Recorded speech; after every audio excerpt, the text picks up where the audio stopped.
تو وہ یہودی ہو کے مرے، عیسائی ہو کے مرے، مجھے اس کی پرواہ نہیں. کہ وَلِلَّهِ عَلَى النَّاسِ حِجُّ الْبَيْتِ مَنِ اسْتَطَاعَ إِلَيْهِ سَبِيلًا، اللہ کے لیے لوگوں پر لازم ہے کہ جو بیت اللہ جانے کی استطاعت رکھتے ہیں وہ بیت اللہ کا حج کریں. آگے قرآن کے الفاظ دیکھو، وَلِلَّهِ عَلَى النَّاسِ حِجُّ الْبَيْتِ مَنِ اسْتَطَاعَ إِلَيْهِ سَبِيلًا وَمَنْ كَفَرَ فَإِنَّ اللَّهَ غَنِيٌّ عَنِ الْعَالَمِينَ. جو انکار کرے گا تو اللہ تمام جہان والوں سے غنی ہے. کیا مطلب؟ بہت بڑی دھمکی ہے. مفتی صاحب حج کی فضیلت اور نہ کرنے کے وعید. ایک روایت میں آتا ہے کہ جو حج جس پر لازم ہوا وہ حج نہ کرے تو وہ یہودی ہو کے مرے، عیسائی ہو کے مرے، مجھے اس کی پرواہ نہیں. اور قرآن کے الفاظ دیکھو کہ وَلِلَّهِ عَلَى النَّاسِ حِجُّ الْبَيْتِ مَنِ اسْتَطَاعَ إِلَيْهِ سَبِيلًا، اللہ کے لیے لوگوں پر لازم ہے کہ جو بیت اللہ جانے کی استطاعت رکھتے ہیں وہ بیت اللہ کا حج کریں.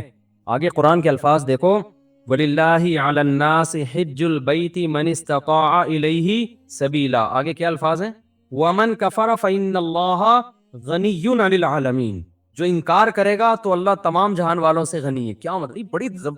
بہت بڑی دھمکی ہے کہ جو نہیں آئے گا نا استطاعت کے باوجود، اللہ کو اس کی کوئی ضرورت نہیں ہے. یہ جب دھمکی کے الفاظ واضح نہیں ہوتے نا، مبہم ہوتے ہیں، تو بلاغت کا قاعدہ ہے کہ یہ دھمکی چھوٹی نہیں ہوتی بلکہ بہت بڑی ہوتی ہے. تو اللہ کہہ رہے ہیں مجھے پھر تمہاری ضرورت، مجھے تمہاری کوئی ضرورت نہیں ہے. تو اسلام کا ایک رکن ہے. آج کیا ہوتا ہے، میں حج پہ جب گیا تھا، افسوس کے ساتھ کہنا پڑتا ہے کہ سارے بڈھیاں آ رہی ہوتی ہیں حج کے لیے. ٹھیک ہے، اللہ ان کو اس عمر میں توفیق دے رہا ہے، اچھی بات ہے. نہ آنے سے بہتر تھا کہ چلو اب آ گئے. میرے بھائی یہ جوانی کا کام ہے، سمجھتے ہو؟ جب جیسے ہی پیسہ آئے سب سے پہلا کام کیا کرو؟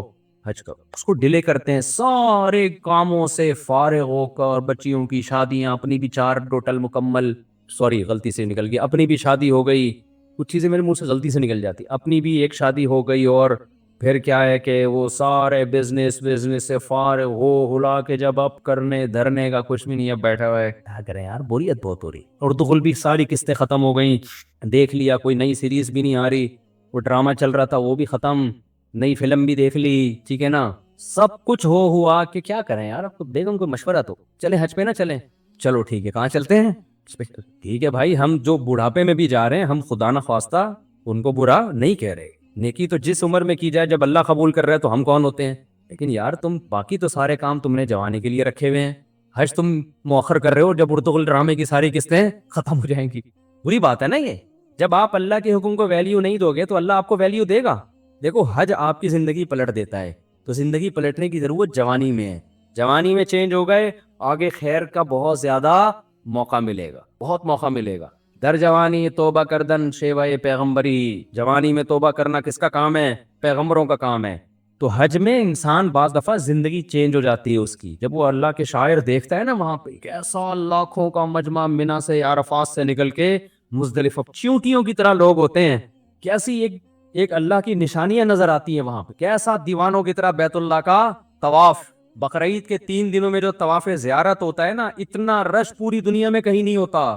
لاکھوں روپے لوگ خرچ کرنے کے گئے ہوئے اور اللہ کے گھر کے گرد گھوم رہے ہوتے ہیں. ذرا کبھی چھت سے کھڑے ہو کر حرم کی چھت سے دیکھا کریں، ایک انسانوں کا سمندر ہے اور وہ سارے بیت اللہ کے گرد دیوانہ وار گھوم رہے ہیں. یہ اسلام کی عظمت دیکھنے کا موقع ملتا ہے. اس سے انسان کے اندر دل تبدیل ہوتا ہے. حج میں بڑی قربانیاں دی جاتی ہیں، اور حج تو ہے ہی ساری دیوانگی. حج کے اکثر احکام ایسے جن کی بظاہر کوئی لاجک نہیں ہے. اللہ نے کہا میرے دیوانے بن کے آؤ، جیسے جیسے کہہ رہا ہوں کرتے چلے جاؤ. کیسے عجیب عجیب کام کروائے جاتے ہیں. سب سے پہلے ہم سے ہمارا لباس اتروا لیا. 3 پیس سوٹ اور ٹائی میں جو گھوما کرتے تھے، بالوں کی کٹنگ، اور ان کو 2 چادریں پہنائی جا رہی ہیں. اب انسان کے بچے بن کے آنا ہمارے گھر میں. اگر دیوانے ہو تو دیوانوں والا اسٹائل چاہیے. ابھی وہ جو آفس اس اسٹائل میں جاتے ہو نا، وہ والا اسٹائل بولو نہیں چلے. جو اللہ کے نیک بندے ہیں، جو اللہ کے حکم کے سامنے سر جھکانا جانتے ہیں، اللہ سے ان احکامات کی لاجک نہیں پوچھتے. جیسے شیطان نے پوچھا تھا نا، کیوں سجدہ کروں میں آدم کو، وائے، تو یہ نہیں پوچھتے. ابراہیم علیہ السلام کو اللہ نے حکم دیا بیٹے کو ذبح کرو.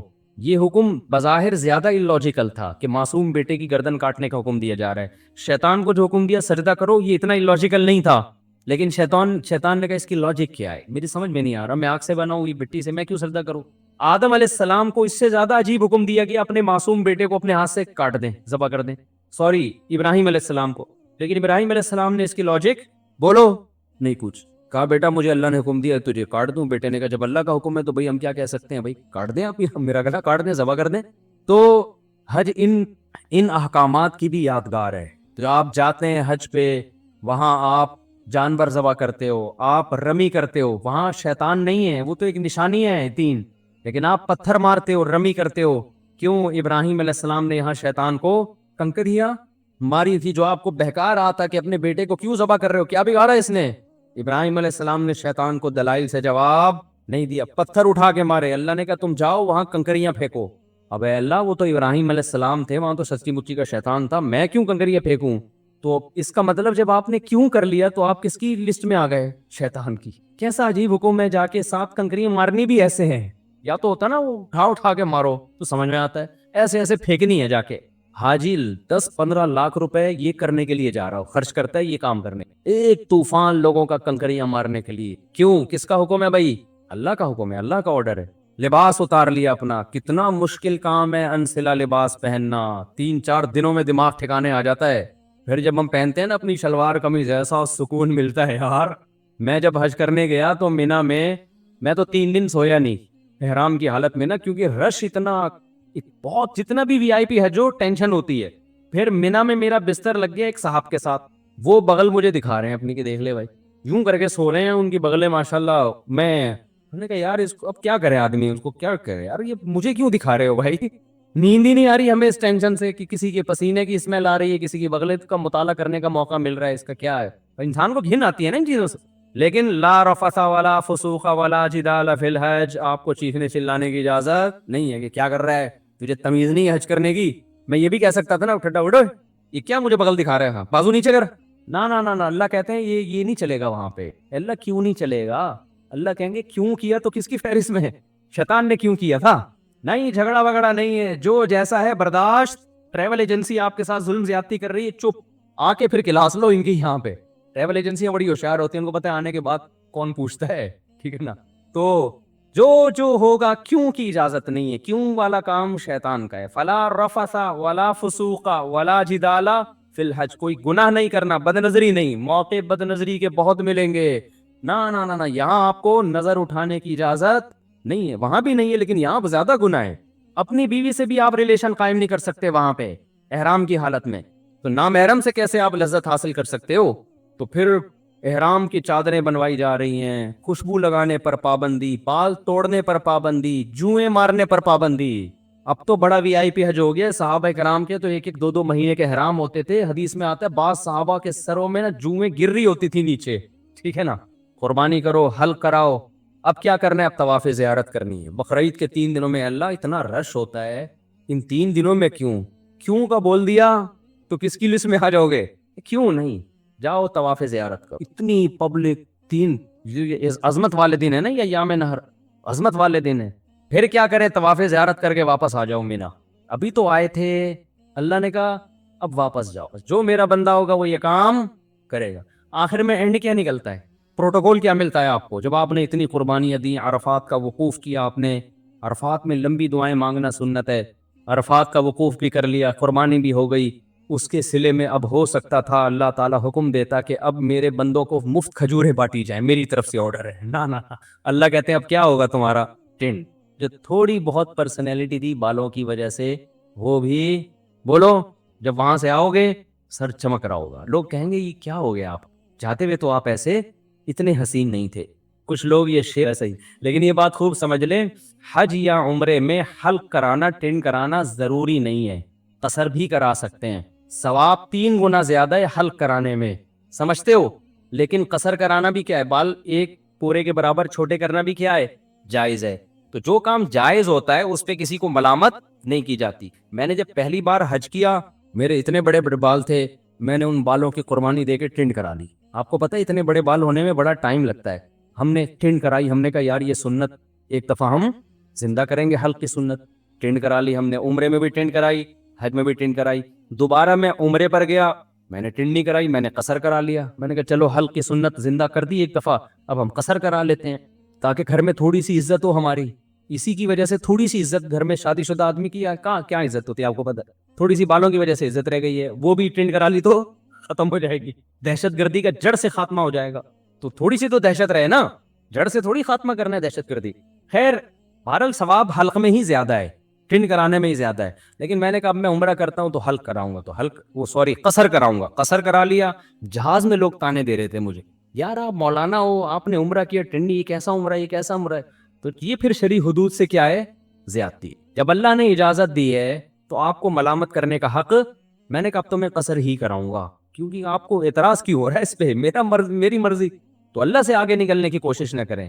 بعض دفعہ بعض لوگ, میں جب جدہ میں تھا تو وہاں میں نے دیکھا بہت سے لوگ یہاں 5-5 6 سال سے جاب کر رہے ہیں, عمرہ نہیں کر رہے. وہ میں نے کہا کیوں نہیں کرتے عمرہ یار, تمہارے تو حرم اتنا قریب ہے. کہہ رہے یار ٹینڈ کرانی پڑے گی, ہم نہیں کرا سکتے. میں نے کہا قصر کرا لو یار. بعض لوگ ٹینڈ نہیں کرا سکتے, ان کو ہو گیا یار نہیں ہم نہیں, وہ کہہ رہے ہیں ہم ٹینڈ میں بہت عجیب سے لگ رہے ہوتے ہیں. تو جب اللہ نے آپشن دیا ہے تو چلو, میں نے کہا یار بالوں کی قربانی نہ دو, یہ تو اللہ نے اجازت دی ہے نا, تو قصر کرا لو. تو ان کو پتہ ہی نہیں تھا کہ قصر بھی ہو سکتا ہے. تو اس لیے آپ حج عمرے سے اس وجہ سے رک جائیں کہ ٹینڈ کرانی پڑے گی, یہ غلط ہے. عمرہ کریں ٹینڈ سے. اگر آپ کو بہت زیادہ نفرت ہے تو بہتر تو یہی ہے کہ کرا لیں, قربانی دے دیں اللہ کی خاطر. لیکن اللہ نے آپشن دیا ہے کس کا, قصر کا بھی آپشن. ایک پورے کے برابر بال چاروں طرف سے کاٹ لیں تو بھی ٹھیک ہے. سمجھتے ہو تو آئندہ اگر میں گیا تو میرا ارادہ ہے قصر کرانے کا, کہ قصر کرا لوں گا. تو ایسا نہ ہو میں عمرے سے یا حج سے آؤں, آپ بولیں یار یہ تو ویسے جیسے گئے تھے ویسے. آپ کو اعتراض کا حق نہیں ہے. میرے بال, میری ٹنڈ, میری مرضی, میری جیب کے ریال پیسے, میں ٹنڈ کراؤں یا میں قصر کراؤں. ہو سکتا ہے ٹنڈ کرا لوں میں کہ یار قربانی دے دو, دہشت گردی کا جڑ سے خاتمہ کر دو. ایسی کی تیسی بعد میں دیکھیں گے ہوتا کیا ہے. ہو سکتا ہے یہ بھی ہو جائے, ہو سکتا ہے قصر کر لیں.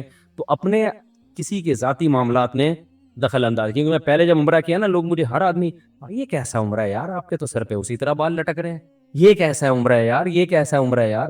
تو اعتراض کرنے کی میرے بھائی اجازت نہیں ہے, یہ پھر بدعت ہو جائے گا. سمجھتے ہو, جس چیز کی اللہ نے اجازت دی ہے تو اس کو دیکھو. پیر جمعرات کا روزہ رکھنا سنت ہے نا, نہ رکھے تو آپ کیسے کیوں نہیں رکھا بھائی سنت ہے ہی اسی لیے کہ کوئی دوسرا طنز نہ کر سکے. یار رمضان کا چھوڑ دے تو آپ پوچھیں یار فرض ہے, یہ کیسے چھوڑ دیں, مسلمان ہو کے روزہ چھوڑ رہے ہو. سمجھتے ہو کہ نہیں سمجھتے؟ تو اس لیے میرے بھائی حج کے لیے پیسے جمع کیا کرو, حج پہ جایا کرو. یہ تو بڑی پیاری عبادت ہے, ایسی یونیک عبادت ہے. یہ دیوانوں کے لیے, اللہ سے محبت کرنے والوں کے لیے اس سے زیادہ ذائقے والی, لطف والی عبادت کوئی ہے نہیں. جب بھی کوئی غیر مسلم مسلمان ہوتا ہے, میرا تجربہ ہے, مشاہدہ ہے, اس کی سب سے پہلی خواہش ہوتی ہے کہ مجھے بیت اللہ کا حج مل جائے, کیونکہ اس کے دل میں اللہ کی خالص محبت ہے نا, تو اس کی خواہش ہوتی ہے کسی طرح بیت اللہ چلا جائے. کسی نے میرے بارے میں ایک بیان کیا ہے کہ میں کہتا ہوں نا ذاتی مکان کی کوئی ضرورت نہیں ہے, تو میرے بارے میں لوگ کچھ پورا بیان سنے بغیر غلط خبریں بھی دیتے ہیں. کسی مولانا صاحب کو غلط خبر کسی نے دی کہ مفتی صاحب ذاتی مکان بنانے کے قائل ہی نہیں ہیں, تو انہوں نے میرے خلاف کوئی کلپ ریکارڈ کروایا کہ ایسا نہیں ہے, حدیث میں تو آتا ہے اللہم اغفر لی ذنبی ووسع لی فی داری, اے اللہ میرے مکان کو کشادہ کر دے, تو ذاتی مکان ہونا چاہیے اور اپنے بچوں کو لاوارث مت چھوڑو وغیرہ وغیرہ. تو میں نے اس پہ بھی نیچے کمنٹس کیے چینل پہ. پہلی بات یہ بھی میں وضاحت کر دوں تاکہ لوگ میرے بیان کو غلط لے کے جاتے ہیں.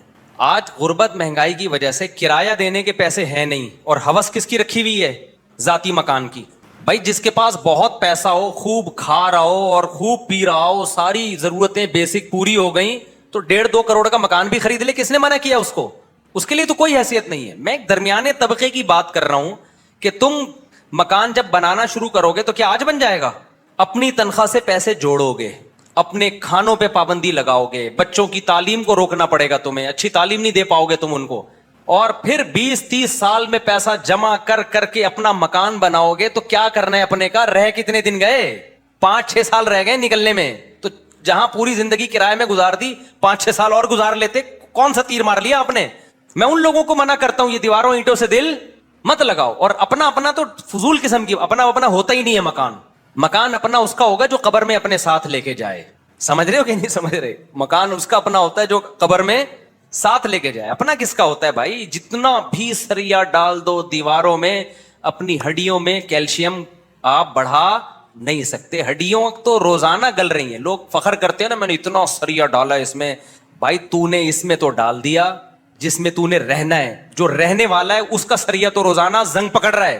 میں کہتا ہوں اچھا کھاؤ تاکہ اپنی ہڈیوں کا سریا مضبوط ہو, پھر بے شک کرائے میں رہ لو. لوگ کہتے ہیں کھاؤ نہیں, پیسے جوڑ کے کیا کرو, مکان بناؤ اپنا. خدا کی قسم یہ دنیا کی ہوس ہے, اس کا مطلب مرنے کے لیے تیار ہی نہیں ہو آپ. اپنی چیز اگر ہوس کی بیس پہ ہو شریعت میں پسندیدہ نہیں ہے, ہوس کے بغیر ہو تو ٹھیک ہے, پھر وہ یہ ہوس کی علامت کیا ہے؟ آپ کہہ سکتے ہیں مفتی صاحب آپ کیا لوگوں کے دلوں میں جھانک کے کہہ رہے ہو کہ اس میں ہوس ہے اس لیے گھر بنا رہا ہے؟ ہوس کا پتہ علامتوں سے چلتا ہے کہ بیسک خرچے آپ نے اپنے روک لیے جو اپنی باڈی پہ لگا. بادام نہیں کھاتا آج کا مسلمان, بحریہ ٹاؤن میں پلاٹ خریدے گا وہ. ساری دنیا کے ڈاکٹر کہہ رہے ہیں دیسی گھی کھا, بادام کھا تاکہ ہڈیاں کیا ہو, مضبوط ہو نا. کہہ رہے ہیں ایکچولی ہمارے پاس یہ بڑے لوگوں کے بات کام ہے بھائی دیسی گھی کھانا, اور ایکچولی بادام بڑے, ہم تو دال کھائیں گے لیکن گھر کیسا, گھر تو اپنا ہے نا. گھر کیا ہے؟ گھر کیا ہے؟ اپنا ہے. اپنے گھر میں بے شک جھونپڑی ہو, بے شک گندے نالے پہ بنا ہوا ہو, اپنا گھر کیسا ہوتا ہے؟ میں کہتا ہوں بھائی گندے نالے سے نکل کرائے پہ رہ لے کسی اچھی جگہ پہ جا کے, ٹھیک ہے نہ ہو اپنا یار, مسافر خانہ ہے نا بھائی. آپ کو ٹرین میں آپ کی اپنی بوگی مل رہی ہے 25 کروڑ میں, ٹرین والے کہہ رہے ہیں یہ آپ کی بوگی آپ کی ذاتی ہے, پرسنل ہے. کراچی سے آپ نے پشاور جانا ہے, یہ آپ کی ذاتی ہے, 1.5 کروڑ جمع کرا دے تو, لیکن اس میں رہنے کی سہولت بولو نہیں ہے. اور اس کے لیے 25 کروڑ کے لیے تمہیں پیٹ کاٹنا پڑے گا. سفر جو زیادہ راہ ہے نا, زیادہ راہ میں آپ کو سردی لگے تو کمبل بھی چاہیے اور کھانا بھی اچھا چاہیے اور پینا بھی چاہیے. وہ تمام پیسے خرچ کر کے آپ یہ بوگی خرید لیں اور پھر سوکھے ٹکڑے اپنے ساتھ لے کے جائیں. آپ کہیں گے میں کرایہ دے کے نا دوسرے کی بوگی میں چلا جاؤں گا, ٹھیک ہے, لیکن سفر میں چاہتا ہوں میرا اچھا گزرے. اپنے کا کرنا کیا ہے؟ پشاور جب میں اتروں گا تو یہ بوگی تو ویسے ہی چلی جائے گی واپس. میرا خیال نہیں آ رہی سمجھ میں. جب تک کھوپڑی میں موت بیٹھے گی نہیں نا تو یہ چیزیں آئیں گی نہیں سمجھ میں. مسافر خانہ نہیں سمجھیں گے تو نہیں آئیں گے سمجھ میں. تو آپ کہو گے یار اس سے بہتر ہے کہ میں جیسے ساری دنیا کرائے کے بوگیوں پہ ہم اکانومی یا بزنس کلاس لے لیتے ہیں زیادہ. اپنے کے چکر میں نہیں پڑتے. اپنے کے چکر میں وہ پڑے کہ جو زیادہ راہ بھی ہو بہترین اور اتنا پیسہ ہو اس کے پاس کہ وہ کہے چلو یار اپنی بوگی میں بیٹھ کے خرید لیتے ہیں تو وہ اور زیادہ وہاں ہو جائے. لیکن چھنتی تو ہے, یہ بہت ہوگا تو کر لے گا, نہیں تو ٹائم پاس کرے گا وہ. تبھی نبی, اور یہ حدیث سے بھی ثابت ہے, اپنی طرف سے میں بات نہیں کر رہا, آپ صلی اللہ علیہ وسلم نے فرمایا یقول العبد مالی مالی, انسان کہتا ہے میرا مال میرا مال. آج کل جب میرا مال کہتے ہیں تو اپنے کپڑوں کو کہتے ہیں میرا مال. مال سمجھا ہی پراپرٹی کو جاتا ہے. ابے تم کہیں رشتہ لینے کے لیے جاتے ہو, لڑکی والے پوچھتے ہیں کیسے ہو بھائی, آپ کہتے ہیں بڑا کھاتا پیتا ہوں, تو کہتے ہیں مثال کے طور پر کیا کرتے ہیں آپ؟ کہتے ہیں میں صبح نہاری کھاتا ہوں, بڑا کھاتا پیتا ہوں, دوپہر کو میں بریانیاں پھوڑتا ہوں, کبھی دال وال تو میں نے دیکھی بھی نہیں ہے. اچھا پہنتے بھائی میں بہترین مہنگے کپڑے پہنتا ہوں. وہ کہتے ہیں آپ کے پاس پراپرٹی کیا ہے؟ آپ کہتے ہیں پراپرٹی نہیں ہے, گلی کے کتے چھوڑ دیں گے آپ کے پیچھے, وہ کس کو دوبارہ گھسنے نہیں دینا. مال کس کو سمجھا جاتا ہے؟ پراپرٹی کتنی ہے آپ کے پاس. بے وقوفوں کی نظر میں مال اس کو سمجھا جاتا ہے. تو نبی صلی اللہ علیہ وسلم فرما رہے ہیں یقول العبد مالی مالی, انسان کہتا ہے میرا مال میرا مال میرا مال. آپ نے فرمایا تیرا مال وہ ہے جس کو لوگ مال نہیں سمجھ رہے, جو تو ہوتے ہوتے رہ جانے والے سسرال میں بول کر آیا کہ میرا مال, کہ میرے کپڑے اور میری گاڑی یہ دیکھیں کتنی اچھی. لوگ کہتے ہیں یہ کچھ بھی نہیں ہے, جبکہ نبی نے فرمایا اصل تمہارا یہی مال ہے, یہی تمہارا ہے, باقی تمہارا تھوڑی ہے, وہ تو وارثوں کا ہے. فرمایا تیرا مال صرف وہ ہے جو تو نے کھایا اور ختم, اس کی لذت تم نے پوری حاصل کی ہے. تبھی آپ مجھے دیکھتے ہیں ہر ولاگ تھوڑے دن میں نہاری ہوٹل بیٹھا ہوا نظر آ رہا ہوتا ہوں. وہ میں نہیں بناتا, لوگ چپکے سے میری تصویریں کھینچ کے ڈال دیتے ہیں. پھر لوگ سمجھتے ہیں مولوی صاحب کا نہاری کھانے کے علاوہ کوئی کام ہے نہیں, حالانکہ اور بھی بہت سارے کام ہیں ہمارے. لیکن اب وہ کیا کروں, میں جہاں بھی جاتا ہوں تو کھانے کی تصویر لوگ کھینچ کے ڈال دیتے ہیں. تو جو کھا کے کیا کر دیا ختم, اور پہن کے پرانا. جو چیز استعمال میں آ رہی ہے نا وہ تمہارا مال ہے. گھر میں جتنا پیسہ خرچ کر رہے ہو اتنا استعمال میں نہیں آ رہا. آگے میں بچوں کی بات کرتا ہوں, لوگ کہتے ہیں اپنے لیے نہیں بچوں کے لیے کر رہے ہیں, وہ میں آ رہا ہوں اس کی طرف. آپ کے ذہن میں یہ سوال آ رہا ہوگا بھائی ایکچولی ہم بچوں کے لیے کر رہے ہیں نا, ابھی بتا رہا ہوں. تو آپ کا مال وہ ہے جو کھا کے ختم, پہن کے پرانا, جو استعمال میں چیز آ گئی. بیوی بھی آپ کا مال ہے, اس سے اولاد ملتی ہے آپ کو, محبت ملتی ہے. وہاں جو پیسہ خرچ ہو رہا ہے وہ بھی اس کا بھی آؤٹ پٹ مل رہا ہے آپ کو. بچے بھی آپ کا مال ہیں, ان کی تعلیم پہ اگر کچھ خرچ کر رہے ہو اس کا بھی آؤٹ پٹ آپ کو فوری طور پہ مل رہا ہے. کھلا رہے ہو بڑے ہو رہے ہیں, ٹھیک ہے نا. ایسا نہیں ہے کہ کھلا کے وہ اتنے کے اتنے ہی ہیں. ہاں اگر شادی کسی چھوٹے قد کی خاتون سے ہو گئی ہے تو وہ ایک الگ بات ہے, اس میں پھر یہ ہوتا ہے جتنا بھی کھلاؤ وہ اتنے کے اتنے ہی رہتے. وہ ایک آدمی کو غصہ آ رہا تھا نا, اس کی شادی ہو گئی بہت ہی چھوٹے قد کی خاتون سے.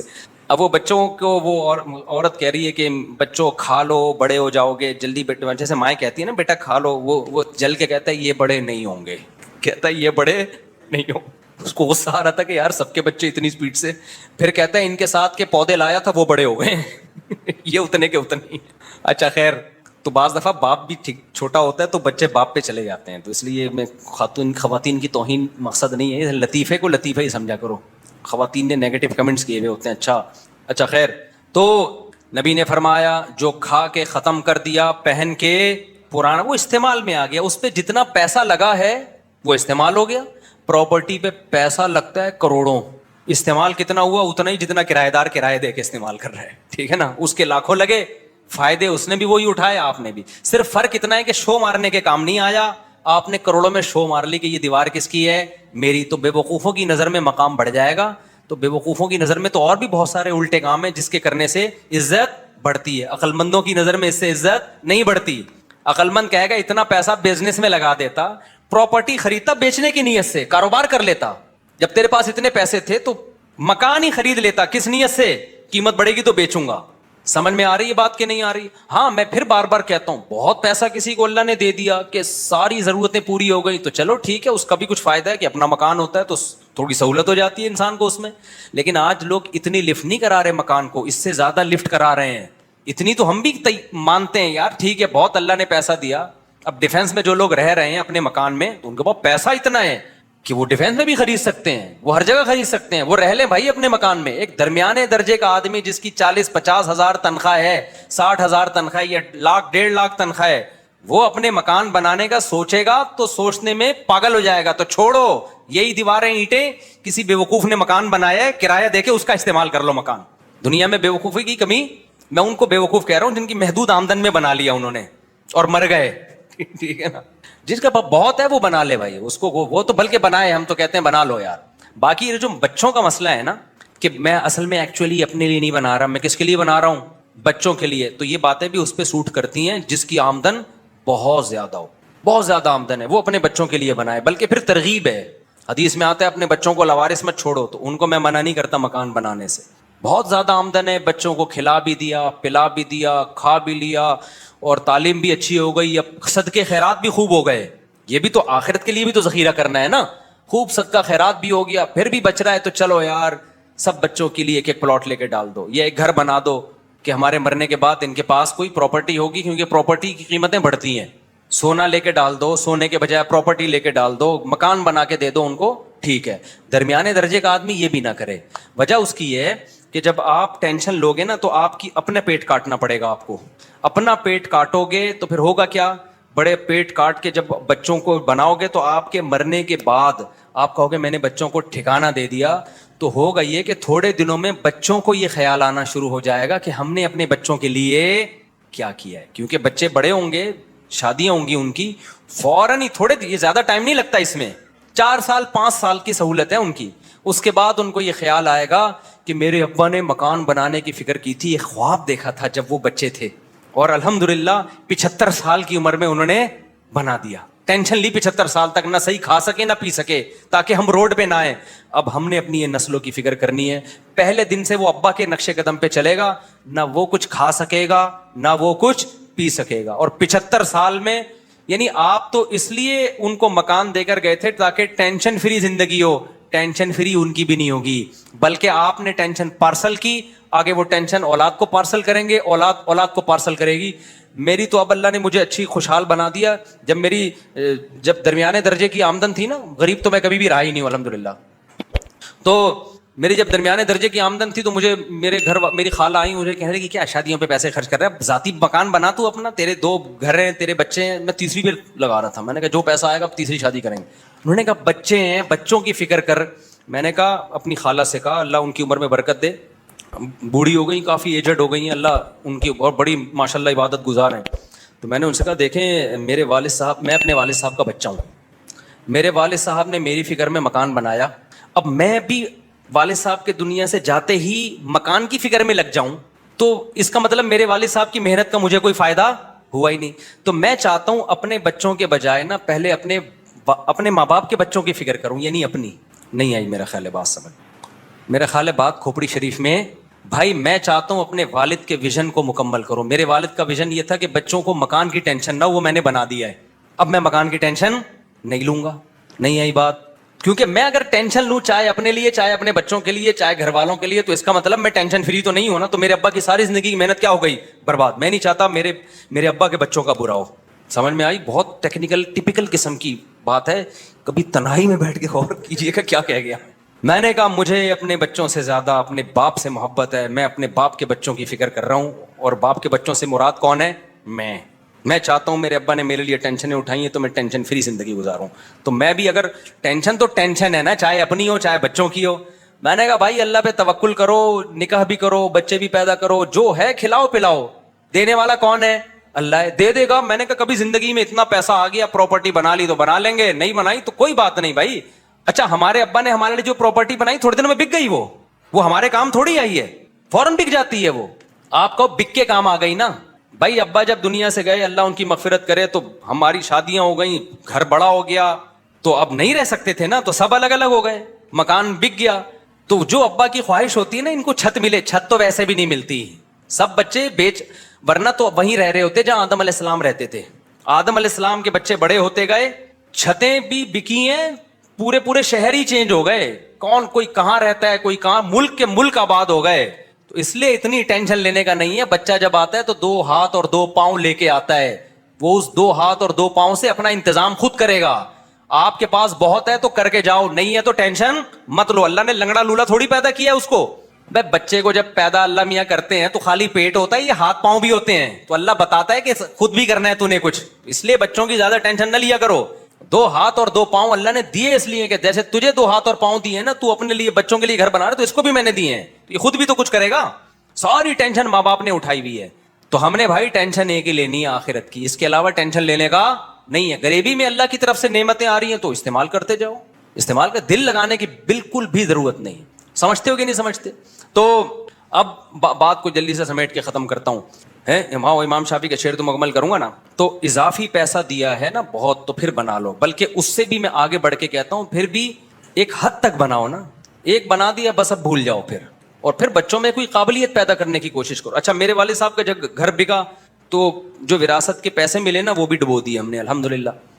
تو اللہ نے ہمیں پھر دوبارہ یعنی بتا دیا کہ بھائی یہ ٹینشن لینے کا ہے نہیں, رزق اللہ کے ہاتھ میں ہے. اگر آپ بچوں کی بہت فکر کر کے ان کو کچھ دے کے جاؤ گے نا, ان کے مقدر میں نہیں ہوگا تو وہ ڈبو دیں گے. وہ کبھی فلانے کو دے دیں گے کہ بہت اچھا بزنس کرے گا, وہ فلانے کو دے دیں گے, اور جس کو بانٹو گے صدقے کا ثواب بھی نہیں ملے گا. ٹھیک ہے, کیونکہ ہم نے صدقے کے نہیں ایسے تھوڑی دیے تھے, بھاگ جائیں گے وہ لے کے. تو پھر بھی اللہ کھلا رہا ہے, پھر بھی اللہ کیا کر رہا ہے, پلا رہا ہے. اور نہیں کھلانا چاہے تو کروڑوں کی جائیدادیں چھوڑ کے جاؤ گے, کچھ بھی نہیں ملے گا. تو میرے بیان کو غلط رخ پہ نہ لے جایا کریں. میں ذاتی مکان بنانے کے خلاف نہیں ہوں, لیکن ان لوگوں کے لیے ہوں جن کے پاس بہت ہے کھانے پینے کو. بہت مالدار لوگ بھی دنیا میں, وہ بنا لیں اپنا مکان بنا لیں. بلکہ میں کہتا ہوں 6 بنا لیں یار, 5 بیچنے کے لیے بنائیں. بزنس ہی یہی کریں, سب سے اچھا بزنس ہی پراپرٹی کا ہے. باقی پاکستان, میں نے تجربوں کے بعد بتا رہا ہوں, میرا بزنس بھی پراپرٹی کا ہی ہے. تجربوں کے بعد بتا رہا ہوں, یہاں جس آدمی کے پاس تجربہ نہیں ہے نا اس کے لیے پراپرٹی سے اچھا کوئی بزنس ہے نہیں. باقی جس بزنس میں ہاتھ ڈالو گے باپ دادا سے چلتا آ رہا ہے تو کر لو گے, ورنہ نہیں کر سکتے. اور پراپرٹی میں بھی یہ نہیں کہ اسٹیٹ ایجنٹ کو پیسے دو اور وہ بیچے گا خریدے گا. خود جا کے اسٹیٹ ایجنٹ سے خریدو نا, پتا ہے کیسے خریدو, جا کے اس کو جا کے بولا کرو کہ مجھے, اگر آپ نے یوں کہہ دیا نا کہ میں پلاٹ خریدنا چاہتا ہوں تاکہ بیچوں, وہ سب سے مہنگا والا پلاٹ آپ کو دلا دے گا اور بڑی ٹینشن میں پھنس جاؤ گے آپ. تو یہ شو ہی نہیں کرو, آپ اس کو بولو میں بیچنا چاہتا ہوں.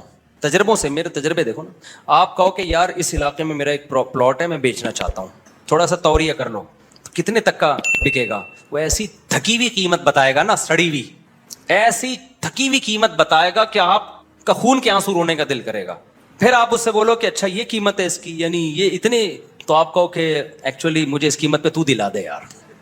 نیچرل قیمت تو سامنے آ گئی نا. یہاں سے آپ بزنس کا کیا کرو, پھر دیکھو اس قیمت پہ کوئی مل جائے مجھے. پھر جب بیچنے کے لیے جاؤ گے نا تو پھر یہ نہیں کہو کہ میں بیچنا چاہتا ہوں, پھر آپ کہو کہ میں خریدنا چاہتا ہوں. یار اس علاقے میں کوئی پلاٹ ہے, تو وہ کہے گا 10 کروڑ سے کم کا تو نہیں ہے کوئی, تو آپ کو تو یہ 8 کروڑ کا بکوا دے. میرے ساتھ ایسا ہوا ہے, میرے جاننے والے کے اسٹیٹ ہیں لیکن میرے بہت کلوز ہیں تو وہ مجھے بہت اچھے ہیں, انہوں نے ایسا ہی کیا. تو مجھے کسی اسٹیٹ نے کہا کہ یہ پلاٹ جو ہے نا 3 کروڑ کا بکے گا. انہوں نے کہا مفتی صاحب سوال ہی پیدا نہیں ہوتا, 50 لاکھ میں بھی بک جائے.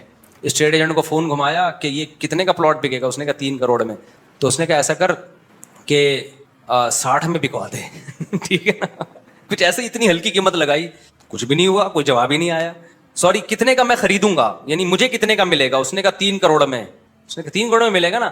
تو میں تھوڑا نا کردار کو دائیں بائیں کر دیتا ہوں تاکہ جس کی بات ہو رہی ہے اس کو پتہ نہ چلے, ورنہ وہ اسٹیٹ ایجنٹ بولے گا میرا راز مفتی صاحب نے فاش کر دیا. تو اس سے بولا کہ اچھا 3 کروڑ میں دے رہا ہے, تو میرا اسی جیسا پلاٹ ہے, تو 60 میں بکوا دے. نہیں بکوایا اس نے. تو بولنے میں کچھ اور ہوتا ہے, تو یہ کچھ تجربے ہیں, ہم سے کبھی چھاؤں میں ملے تو ہم بتائیں گے آپ کو. تو پراپرٹی خریدو بزنس کی نیت سے, پیسہ کمانا تو بہت اچھی بات ہے. تو دل نہ لگاؤ اینٹوں میں, دیواروں میں. دل لگانے والے اللہ کو بالکل بھی پسند نہیں ہے. نبی صلی اللہ علیہ وسلم نے فرمایا کہ کل نفقۃ وبال علی صاحبها الا التراب, کل نفقۃ یؤجر علیہ الرجل الا التراب. ہر جگہ خرچ کرنے کا مسلمان کو ثواب ملتا ہے سوائے تعمیر پہ. آپ اگر نہاری بھی کھا رہے ہو نا, ثواب ملے گا. اللہ کہے گا چلو بھائی طاقت آئے گی جسم میں, اللہ کی نعمت سے لطف اندوز ہو رہا ہے. شادی میں خرچ کرو گے تو 20 گنا زیادہ ثواب ملے گا, ٹھیک ہے نا. عذاب بھی ملے گا تھوڑا سا, لیکن ثواب ملے گا. اور صحت پہ خرچ کرو گے, تعلیم پہ خرچ, ہر جگہ ثواب. آپ نے فرمایا تعمیر پہ ثواب نہیں ملتا. کیوں؟ اینٹوں سے دل لگا رہا ہے.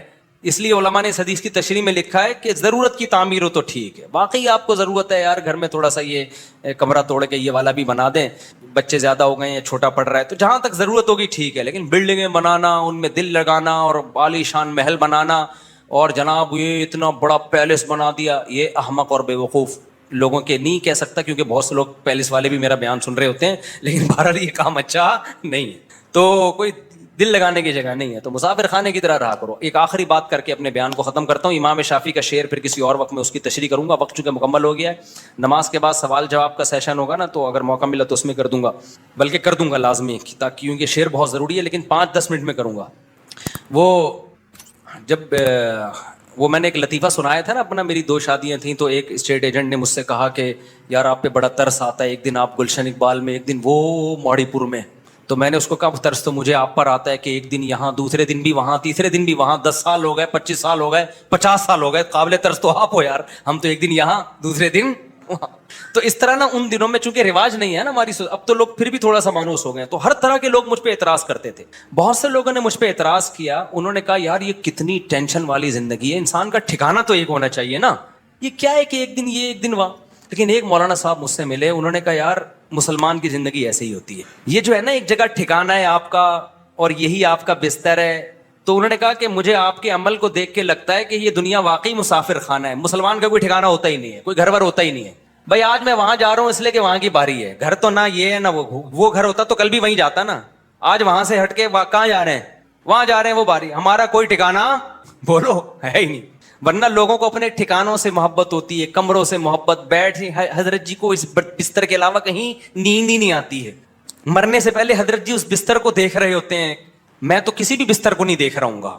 میں جب مرنے لگوں گا میں بولوں گا پتہ نہیں کہاں سے نکلوں گا میں, کون سے گھر سے میرا جنازہ اٹھے گا, کسی بھی سے اٹھ جائے, ہمیں کوئی پرواہ نہیں ہے. تو ہم تو موبائل کی طرح گھومتے رہتے ہیں بھائی, کبھی ادھر کبھی. تو ہمیں تو کسی جگہ سے محبت جب ہونے لگتی ہے تو باری چینج ہو چکی ہوتی ہے وہاں کی, سمجھ رہے ہیں نا. جس کمرے سے محبت شروع ہونے والی ہوتی ہے باری چینج ہو جاتی ہے کہ چلو بھائی اب وہاں. تو مسافر, اسلام نے جو زیادہ شادیاں رکھی نا اس میں یہ بھی کانسیپٹ ہے, مسلمان کا ٹھکانہ وکانہ نہیں ہوتا بھائی, اپنے گھر ہوتے ہی نہیں ہے. تو اور میں تو اب میرے والد صاحب نے جو گھر بنایا تھا ہمارے لیے, جس دن ان کا جنازہ اٹھا ہے نا اور جو رات میرے اوپر گزری ہے, تو اس وقت مجھے اندازہ ہوا کہ کیسے زندگیاں انسان کی گزرتی ہیں اور ایک سیکنڈ کے اندر سب کچھ ختم. میں اکثر سناتا ہوں نا, جس رات جب ہم نے دفنایا بھی بہت جلدی تھا, تو اگلی رات کو ہم انتظار میں تھے, والد صاحب کی آواز آئے گی, بھائی دروازہ بند کر دیا, کنڈی لگی, یہ سب چیزیں, والد صاحب کا کمرہ, ان کا بستر, وہاں شور شرابہ نہیں ہوتا تھا. تو وہ رات کو سب کیا ہے, خاموشی.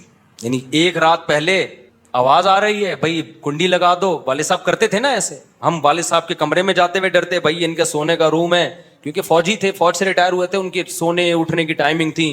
بھائی ابو کا کمرہ ہے, یہ والد صاحب کا کمرہ ہے.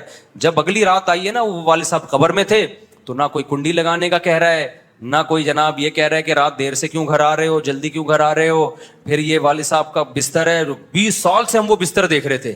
تو کیا اس وقت کیسا دھچکا لگا کہ بھائی یہ دنیا کیسی بے وفا ہے بھائی, ایک سیکنڈ کے اندر منہ موڑتی ہے دنیا.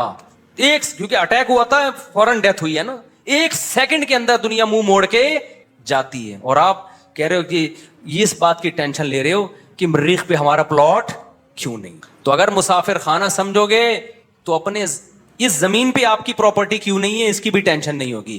مسافر خانہ نہیں سمجھو گے نا تو پھر آپ کو ہوگا کہ یار اتنے بڑے بڑے لوگ مریخ پہ پلاٹنگ کر رہے ہیں تو وہاں ہمارا پلاٹ کیوں نہیں. تو مسافر خانہ سمجھنا شروع کر دو. پھر بھی نہیں سمجھتے تو جب مرنے لگو گے تو سمجھ میں انشاءاللہ آ جائے گا. اللہ سمجھنے کی عمل کی توفیق عطا فرمائے.